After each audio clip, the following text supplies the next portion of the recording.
कहानी का शीर्षक है धोखेबाज राजा। सालों पहले लखनपुर नाम के राज्य में भीमा नाम के राजा का शासन हुआ करता था। वह बहुत ही महत्वाकांक्षी था और अपनी प्रजा से बहुत प्यार करता था। उनके राज्य में चारों ओर खुशहाली थी, लेकिन राजा रानी खुद हमेशा दुखी रहते थे। उनके पास धन दौलत शोहरत सब कुछ था, लेकिन उनकी संतान नहीं थी। संतान पाने के लिए राजा और रानी पूजा पाठ जब तब सब कुछ करके देख चुके थे, लेकिन कोई फायदा नहीं हुआ। एक दिन महर्षि के कहने पर राजा ने महायज्ञ कराने का फैसला किया। यज्ञ और भगवान के प्रताप से राजा को एक बहुत ही सुंदर कन्या की प्राप्ति हुई। राजा रानी के साथ पूरी प्रजा खुशी से झूमने लगी। राज्य में चारों तरफ खुशी का माहौल छा गया। राजा ने सारे नगरवासियों को पिता बनने की खुशी में भोज पर आमंत्रित किया। धीरे धीरे समय बीतने लगा। राजकुमारी अब बड़ी होने लगी। वह काफी सुंदर और गुणवान थी। राजा रानी उसे देखकर ही खुश रहने लगे, लेकिन एक दिन उनकी खुशी को मानो जैसे किसी की नजर लग गई। राजकुमारी बीमार पड़ गई। बड़े बड़े वैद्य नीम हकीम सब इलाज में जुटे, लेकिन कोई फायदा। दिन प्रतिदिन राजकुमारी की हालत बिगड़ती जा रही थी। राजकुमारी के ऊपर कोई भी दवा असर नहीं कर रही थी। राजा को लगने लगा कि एक बार वे फिर से निसंतान हो जाएंगे। एक दिन दूर देश से एक वैद्य राजा के महल पहुंचा। देखने में वह अजीब सा था और उसने ठीक तरह से कपड़े भी नहीं पहने हुए थे, जिस वजह से सैनिकों ने उसे राजमहल में प्रवेश करने से रोक दिया।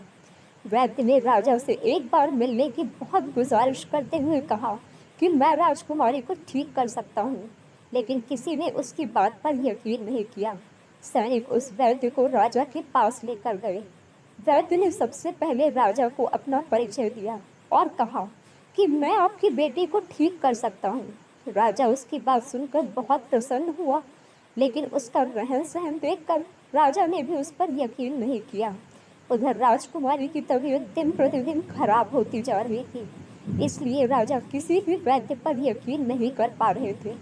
लेकिन उस वैद्य का आत्मविश्वास देखकर राजा ने उसे एक मौका देने का फैसला किया। राजा ने वैद्य को बोला कि अगर राजकुमारी ठीक नहीं हुई तो अंजाम भुगतने के लिए तैयार रहना। इस पर वैद्य ने बोला ठीक है, लेकिन अगर राजकुमारी ठीक हो गई तो मुझे क्या मिलेगा? राजा ने कहा जो मांगोगे मिलेगा। वैद्य राजी हो गया। राजा खुद उस वैद्य को लेकर राजकुमारी के पास गया। राजकुमारी बिस्तर पर बेजान सी लेटी हुई थी। ऐसा लग रहा था जैसे किसी ने उसका सारा चेहरा दर्द में डूबा पीला पड़ गया था। वैद्य राजकुमारी के करीब पहुंचा और नब्ज टटोलने, फिर उसने थैले से जड़ी बूटियों से तैयार दवा की पुड़िया निकाली और राजकुमारी के मुंह में डाल दी। वैद्य ने राजा और रानी से बोला कि आपकी बेटी जल्दी ठीक हो जाएगी।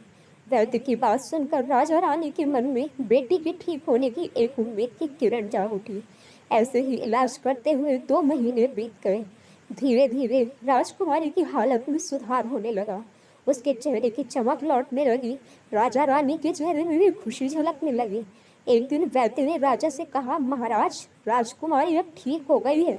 ये 1 महीने की पुड़िया बनाकर दे रहा हूँ। इसे समय पर राजकुमारी को देते रहना। इसके बाद राजकुमारी पूरी तरह से स्वस्थ हो जाएंगी। यह बीमारी दोबारा उनके पास भी नहीं फटकेगी। अगले दिन राजा ने वैद्य को अपने पास बुलाया और कहा कि वादे के मुताबिक मैं तुम्हें तुम्हारा इनाम देना चाहता हूँ। बताओ तुम्हें क्या चाहिए? वैद्य बोला, सोच लीजिए राजा जी, आप अपने वादे पर कायम रह पाएंगे? राजा ने बोला, तुमने मेरी बेटी को स्वस्थ किया है, बोलो क्या मांगते हो? वैद्य ने मुस्कुराते हुए कहा, आपका आधा राज्य और आपकी बेटी का हाथ। इतना सुनते ही राजा आग बबूला हो गया। उसने कड़कते हुए कहा, तुम होश में तो हो? अगर तुमने मेरी बेटी के प्राणों की रक्षा न की होती तो तुम अब तक यमलोक पहुंच गए होते। उसने सैनिकों को आदेश दिया कि इसे राज्य से बाहर निकाल दिया जाए। वैद्य कुटिलता से मुस्कुराते हुए वहां से चला गया। घटना के कुछ ही दिन बीते थे कि एक दिन फिर राजकुमारी की हालत बिगड़ गई। उसका शरीर नीला पड़ गया। आनन फानन में राजवैद्य को बुलाया गया। राजवैद्य ने बताया कि राजकुमारी को जहर दिया गया है। इसका तोड़ किसी के भी पास नहीं है। कुछ देर बाद राजकुमारी ने दम तोड़ दिया। पूरे राज्य में मातम छा गया। राजा रानी शोक में डूब गए। छानबीन में पता चला कि वैद्य ने राजकुमारी को 1 महीने खाने के लिए जो पुड़िया दी थी, उनमें से ही एक पुड़िया में जहर था। वैद्य को पहले ही शक था कि राजा उसकी बात नहीं मानेगा, इसलिए उसने एक पुड़िया में जहर भर कर रखा था।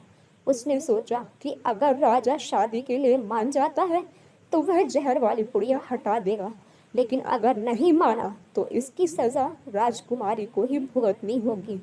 वैद्य की चाल कामयाब हो गई। कहानी से सीख, अगर किसी से कोई वादा किया है तो उसे पूरा जरूर करना चाहिए।